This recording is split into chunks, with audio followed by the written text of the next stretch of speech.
ગુજરાત સરકારના પ્રતિબંધ બાદ સુરત મહાનગરપાલિકાના આરોગ્ય વિભાગ એનાલોગ પનીર સહિત જથ્થાને નાશ કરવા મેદાને આવ્યું છે.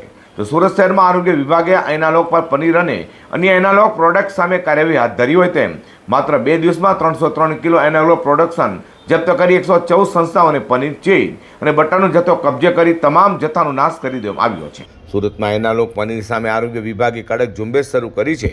સુરત શહેરના તમામ ઝોનમાં તપાસ માટે મહાનગરપાલિકાએ 3 થી 4 ટીમો બનાવી છે.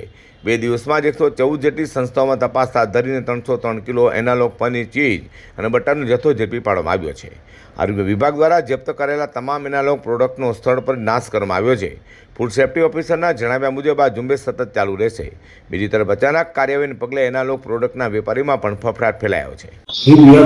ફૂડ સેફ્ટી ઓફિસર સુરત મહાનગરપાલિકા તારીખ 5/7/2026 રોજ માનનીય આરોગ્ય મંત્રીશ્રી અને માનનીય ફૂડ સેફ્ટી કમિશનરશ્રી દ્વારા સમગ્ર ગુજરાતમાં એનાલોગ ઘી, એનાલોગ પનીર, એનાલોગ બટરના ઉત્પાદન, વેચાણ અને સંગ્રહ પર સંપૂર્ણ પ્રતિબંધ ફરમાવવામાં આવે છે. જેથી સુરત મહાનગરપાલિકામાં માનનીય કમિશનરશ્રી અને માનનીય આરોગ્ય અધિકારીશ્રીના દેખરેખ અને માર્ગદર્શન હેઠળ સુરત મહાનગરપાલિકાની પૂર્વ વિભાગની ટીમ દ્વારા તારીખ 6 રોજ સુરત મહાનગરપાલિકામાં analogue paneer, analogue cheese, analogue બટરનું ઉત્પાદન, વેચાણ અને સંગ્રહ કરતી સંસ્થાઓની તપાસણી કરી. કુલ 14 સંસ્થાઓમાં તપાસણી કરી અને 14 સંસ્થાઓમાં કુલ 265 કિલોગ્રામ જેટલો analogue cheese, analogue butter, analogue પનીરનો જથ્થો નાશ કરવામાં આવ્યો છે. વેપારીઓનો દાવો છે કે કંપનીમાંથી મંગાવવામાં આવેલો માલ પરત મોકલવાનો પણ સમય મળ્યો નથી.